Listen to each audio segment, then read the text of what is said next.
dear throat Jafire for him attack. Big respect to you. Big respect to you too. For you be genius ma injury timu and respect. As a Rastaman, we are no preaching positivity. Right. Much as Karmukane, Jemu Rubuki comedy and maybe at times Jemu no wow you. But still no positive message. Yeah, we don't stay away from that line of teaching. And now ahead of the final battle team in Ibomo Lady Wizzy taking on her Loverboy. One ke kwaro actually teleti one tell it APG actually parliamentary group they don't write no baleme gike peda ko me na tell po we kakare message ango ma yini mi ahead of this final battle for the dit anke war madit mera chakitene amera fo kakachuli lumugo kama unuti ye utia tutope kwa utika yele kiagaja mameku roba umetu gum tijagaja peke chayo ba anen jomo kana we an pa char full an ko pa char ba ko kwe an ko pa tim ko girango tera penyo lo wano wali ba chel peke jaba ko style mo mane kwa na ko matur chilin piera bich peke jaba mier ke goke kara chaje te ke ko tichene so actually wo ko ni cha ko wo boy te donc ka bi cha loka Pato Loverboy man chero bolo ti bia chara man chero bolo ti leje man chero bolo chat la gala ana logo bot in Pato Loverboy yen kay kom loga dai cha we before Eddy Wizzy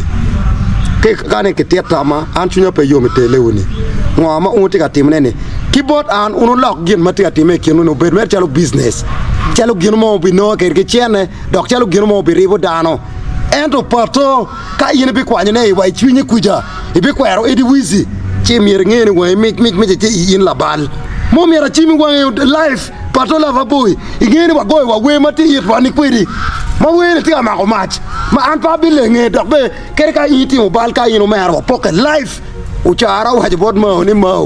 wa bi pocket wa ni kwiri level mo ma kwanye pere mo lok mu chara wa jbot ma ene lok ma dok tira bi wa ne bot Pato Loverboy wa poke wani query level mo ka dongu cha ni karte leuni ti ada ko mera wan lo ming mo wa danye ye daro be danye lo mugu wa chak la bu dogo wa chak donge ko remote jalwe Pato gogwi mate te kate leuni ti ada wa ko ben man tele me business adu bori no mera Eddy Wizzy nan wan we wan ke fod we na pe okati we ma waje ni chamo kila chob woi in so Eddy Wizzy in we ni kita in donye we ni chaka araber ka neni dikit kum kan leb mo ma in ngamo me yer ano pere Eddy Wizzy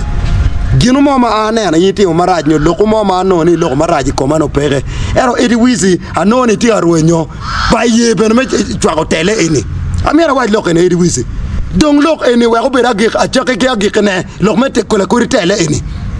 amia da ya bu ya chuli weke ngene an ma chalo ruara lo aduon ke daro ma yera yamo era pere ke ngaro ma tele kwere ko winti la loke let kwere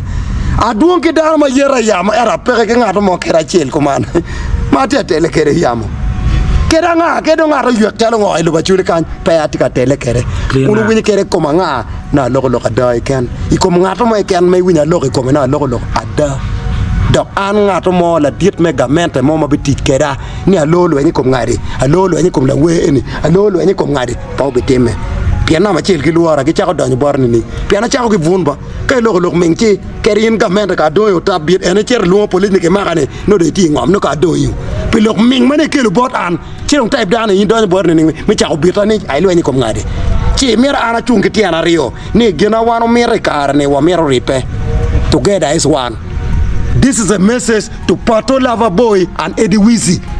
Eddy, for me I thought you were a smart artist. And I tell me you were too smart for Jim Chow Telegini. Era tia nan inda tia porevu.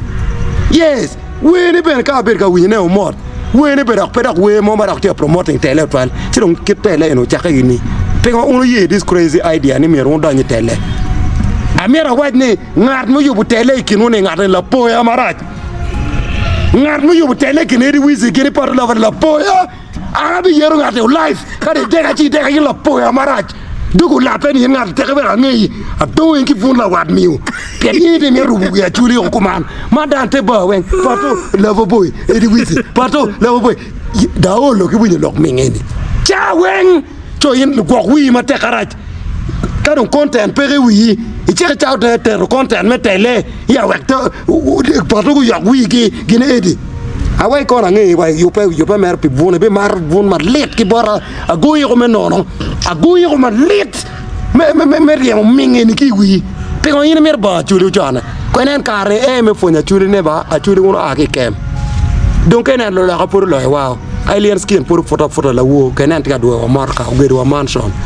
luwe mo cha Pato gini inone ko mo riwe ni ka wa por ki luwe pa lo la ka gina mo pe gino pe pa cha Pato ba. So this is the challenge ma miro pe twinun lo tieno kama jone pingo pe waribe instead of poke pingo pe waribe instead of tele kibichule ntile adi pe tele kibichule ntile adi yana chuli pingo achule me kom kare mono tidem ka kwanyo tu chal dok yeka ka intia tele ke awu achule wore pe tian lo ngo chi ana meta chuli uno chere concert Pato gene Eddy Wizzy pe o chalo ka kanano tele una do belo rep dano wangu mit un jo kano mero tele ka ngaro mo tika da kila wore no tika nyera mai kwaro wai komi i nyera manu yuji mai tika korne ka no kar tele utika fo tele gin ma ona re pa daran pa mero dong man warning ka tele Pato Loverboy no bekele ko onyo remo ka chel gine Eddy Wizzy ni cha mera joko arma chalo ruot da ka te representing ke kwaro wadek on paremo gino mai kan ma onyo remo wadek gina oni chi ana mera me like a message to all other artists me trend metele is not the way to go instead of tele watimu collabo instead of tele waribune instead of tele wapiem kilo la kenen ba achuli mo kan ma kenwale ka me achuli ba tikiti me atima ya tijna machel eneme yilu kakania mona tijna machel chidong imbi yilu kakani ni kai tia nyono tiano mero pian man imero umer yele nyono tiana ko umer yele nyono tiana ko dobe yele chadi awaro tigi lupoya mogo tiema kerka ipenyo chiana ne umera dako na komele re ariat chiero ko berchane kwero mi era bimi chiero ka wonyne te ba chiero ka wele pon malaya matira loka ati weje ba kai piem chiero Gettysburg kan chiero Gettysburg diketum kan ibi na antima joka anti bi kwero kuno me na tiga deno chane gang chiero ka lanyo chiana te ba mona don kalcha mawati adonye chalo kakaluo bagwo ne ka kenyu check it look chego ne this is a straight message to Pato Loverboy and Eddy Wizzy man stop that confrontation stop that game man. One last question. Yeah, will you be there for the battle? For me, I don't support beefing. I will not be there. I will not be part of this battle. I will never be there. Respect. Because I don't like this. Respect. What I preach is I preach unity as a Rastafarian and as a king in a Acholi sub-region. Machalur what wa mer ripe. Dok ben a dek boundary mo ne kan pade kan Acholi kan gulu kan kitgum. Kara do ti romoni wo wego poko lu pade wo wego poko lu kitgum ne lu kumalo.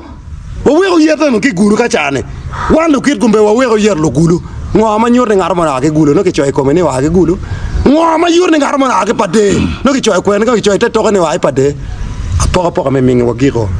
apoko me ka bedo a una wa gitu ket gu mono charo ngoma nyor ne ana ke charo geneti ko ci wa giro leb me mingi ke charge me mingi karo ram wa ribu ne ba nen gino wa yan ka ga chule tek ene ripe man no ko be chana wa do yaw a chule wa yaw te lo ke gin ma yetuolo wa goro ya and you made wakatewa and yeripe. So this is my piece of message to Pato Loverboy and an artist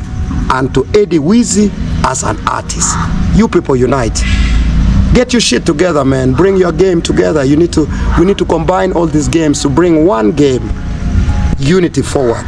Because backward it will take us. This unity will be unity will take us forward. Mana lok ma chego matamna mi kumege na matetiano chalo Pato Loverboy gini Eddy Wizzy kumanba